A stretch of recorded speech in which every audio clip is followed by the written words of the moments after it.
Good? It's your chief visionary, Natasha Davis here. It's a day in the life of business live.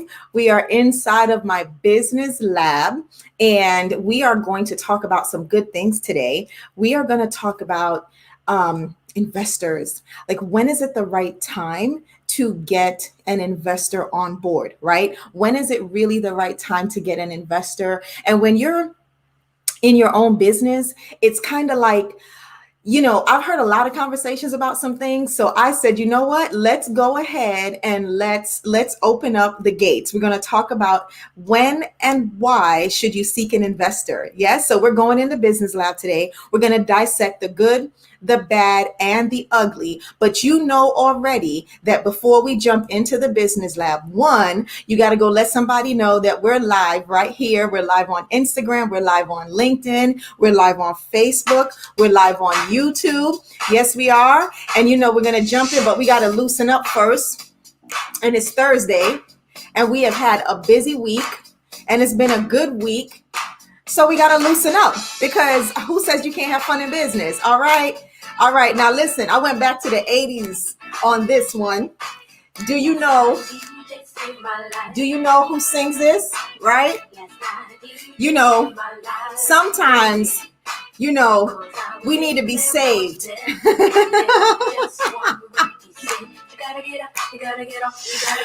That's it. That's it. All right. You drive me crazy, baby. You just changing on me. Your chief visionary will not change on you. You hear me? No, we will not. All right, all right. Let's go, let's go. Oh, let's go, let's go. Let's go, let's go. Yes. Who sings this? I don't know what I'd do. I don't know what I would do. Last night a DJ saved my life, baby. I'm just telling you. You know what? Last night the chief visionary saved another life. All right, let's go. Who sings this song? What's the name of the song? We went back to the 80s. Let me tell you what. I want you to move your shoulders. You're at your desk. Don't be cute. Don't be cute. You could throw a leg up. You could do the lip action, the neck action. What's good, Instagram? How are you? What's good, LinkedIn, Facebook, YouTube? Let's go, let's go. Music is good for your soul. Gets your brain juices flowing. Makes you excited. It gets you to think about some things. It gives you a little attitude. All right, guys. Tell somebody we are in the business lab. We are going to talk about some things. We are going to dissect some things, But let me go ahead and save a life real quick. Just go ahead and dance with me. What's your best move? What is your best move? That's it, guys. Last night a DJ saved my life. What? I love it. Listen, guys, get moving. You guys got the adrenaline going. The endorphins are up, because we're going to talk about some good stuff today. And I'm going to tell you what, who says you can't be smart and have fun? It's Thursday. Let's go. All right, you know what? You guys play too much. You guys play too much. Let's go ahead and jump into the business lab. Let's talk about some really, really good things. Of course, people want to be calling me in the middle of my business lab. Don't call me. You know it's 9:00 on Thursday. It's 9:00 on Thursday. Don't ring my phone. All right, listen, guys. We're in the business lab. And we need to talk about some really, really important stuff. Good morning, Instagram. Good morning, Facebook. Good morning, YouTube. Good morning, LinkedIn. I'm getting a message that LinkedIn is having an issue, a little situation. We'll figure it out. We're going to keep it rolling. How about that? Okay, good. So listen, technology, you got to love it. It's a love-hate relationship. But listen, we're going to keep rolling, right? So we're in the business lab today, and what we're talking about today is we are talking about investors. We're talking about, when is it the right time to get an investor, and why should you get an investor? So I'm going to drop some knowledge on you today, and I want you to take this into account, and you might even want to share it with other people, because I have had several conversations with, startup companies, exist like new businesses, startups, even seasoned businesses. And a lot of times what I'll find or I'll hear is, I'm starting a business, I need to get an investor. Well, really, I don't really know how that's going to work, because investors are not lenders. Investors are partners. They're owners. They're looking for ownership in a business that's viable, right? So investors are not looking to just offload money, but they're business people as well, and they have to make a return on their investment as well. Even if you are an investor yourself, I'm sure this would resonate with you. You're not looking to just keep, doling out cash just because. Yes, you want to support another business. Yes, you want to help a growing business, but at the same time, you still need to make your money back. So let's talk a little bit about the when and the why to seeking an investor. So the first and foremost is, investors are giving money in exchange for ownership, a percentage of ownership, right? But with that exchange and that partnership, there are certain restrictions and expectations that's going to come along with it. So when you're thinking of getting an investor, you might want to think about those things first. And here's the other thing that I will share with you as well. All investor deals are not structured the same. All investor deals are not structured the same. You guys know, we know about that Shark Tank life. We love Shark Tank. But if you can think through it, you realize some deals were structured a little bit differently. But the main thing that you should keep in mind is, anyone that entered the tank, if you enter that Shark Tank, right? And let's see what's going on. If you enter that Shark Tank, right, and you did not have your concept together, you did not know your business, or you did not know how these people were going to make their money back, you left that Shark Tank with zero deal, period, right? You need to know how much you're willing to give and what your give and take. So let me talk to you a little bit about under some couple things I want you to know, right? So number one, you have to have a clean, structured business. You got to know your business. If you want to get investors, you have to know your business. It's the same principle if you wanted to get a loan, like a traditional loan or a micro loan. Whenever you're going to ask somebody to give you money for anything, right, you have to know your business. You have to have some kind of a structure. You also want to be careful, because if you look for investors to save your business, or you're looking for a loan or money to save your business or to keep you afloat, you are in a vulnerable place. And so when you're vulnerable, people will take advantage of you. It's just the nature, right? It's just how humans are. They'll take advantage of you. So you want to be careful of that. So don't you take on investors for the purpose of expanding and capitalizing. You take on investors for the purpose of expanding and capitalizing, not to save your business, not to stay afloat as well.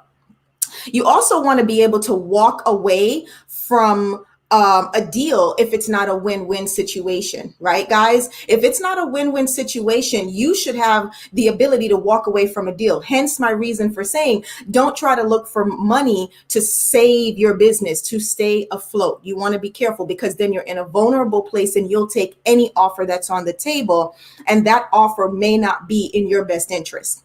Yes. All right. Perfect. The other thing you have to know is the money in, the money out. You got to know the money in and the money out of investors, of your business, of your business.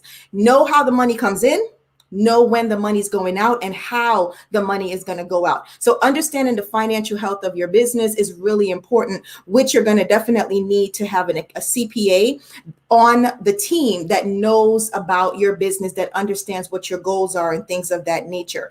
So also, when you get an investor, you have to understand the terms. And you not only understand the terms, but you have to be able to meet those terms, right? If you're going to give away 10, 20, 30, or 50%, ouch, okay, shouldn't really be doing that, of your business, you also have to know what are the terms around that and what's going to be put on the table, right? Is that good or is that good? Okay, next thing I want you to understand is, most importantly, investors are people.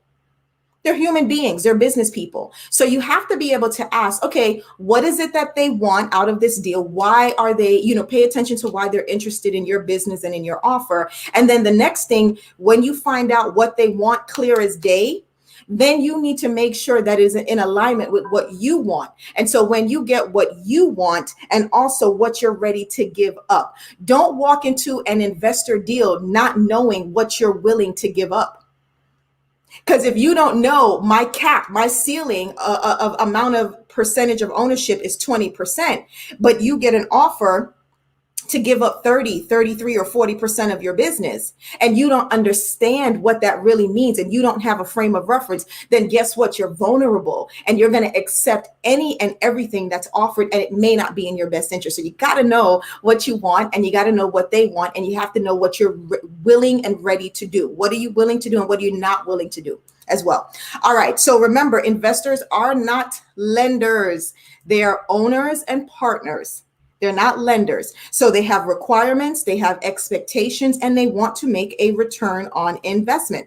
So let me give you, again, let me surmise it for you. 7 investor ready steps. So 7 steps to be investor ready. Are you ready? Are you ready? Let me write them down, right? You're like, wait, Chief, let me get something. 5, 4, 3, 2, 1, let's go. So step number 1 is know your numbers, money in, money out. Know your numbers of your business. Because as you can see, remember when you was on Shark Tank, you saw that stuff. They want to know numbers. Know your numbers. Number 2, have a solid business plan. Don't go looking for money and you don't have a plan. Don't do that. First of all, if you start a business, you should have a plan anyway, like a plan for how I'm going to move this business forward. So you should want to have a plan.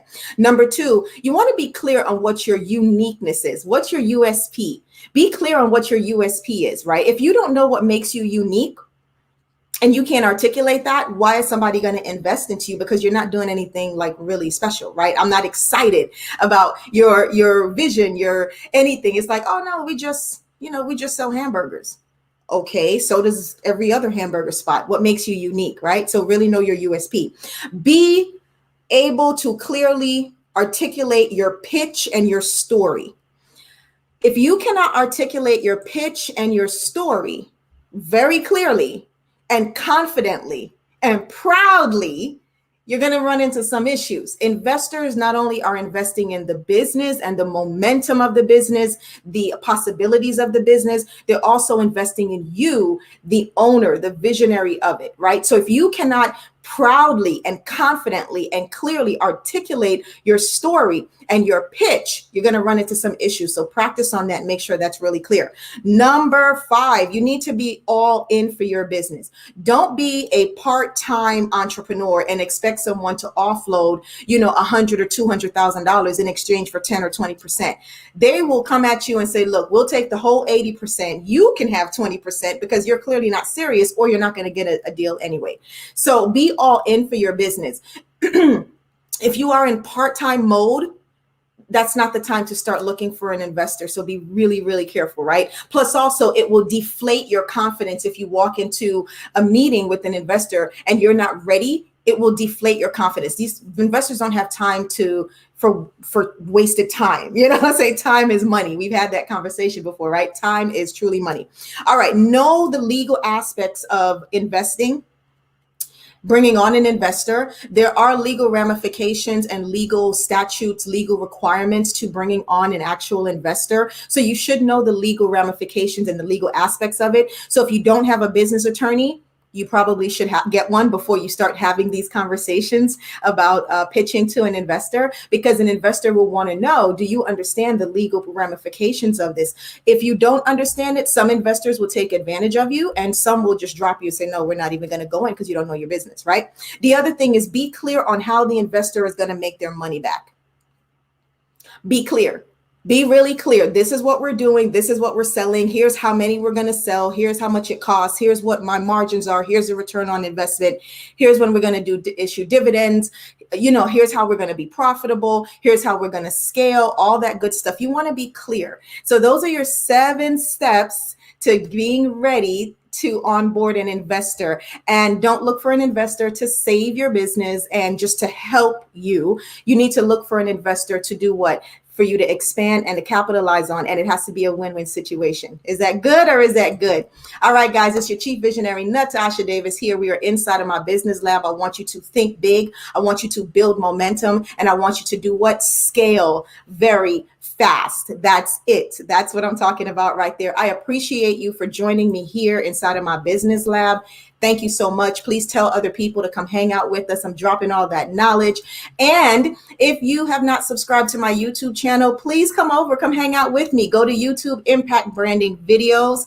YouTube is Impact Branding Videos. I do a lot of great knowledge drops and golden nuggets over there. So I want to be able to help you. And if you find yourself in a place that you feel like, let me get some more information, Chief, help me out.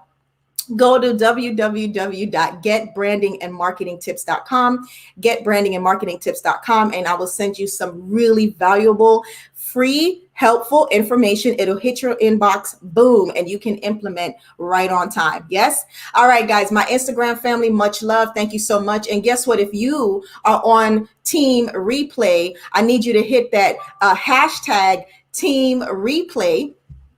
All right, let's go. I need you to hit that hashtag Team Replay so that you know that I love you and you know that your chief is watching. Everybody's calling me, like everyone's hitting me up. It's 9 o'clock in the morning. It's on Thursday. You know I'm busy from 9 to 9:20 a.m. It's not changing. You know what? That's all right. That's all right. But you know what I say? One love at all times. Blessings upon blessings. Right? Blessings upon blessings. I'll see you next week. Bring a friend with you. Take all this information and implement it. All right? Guess what I do? I do this for my culture. One love, one heart. All right, let's go. One love. Are you singing with me? One heart. How we do it? Let's get together and do what? Feel all right. Yes. One love. One heart. Come on, give thanks and praise to the Lord, and I will feel all right. How you say it now? Let's get together, and I'll see you next week. All right? Blessings upon blessings.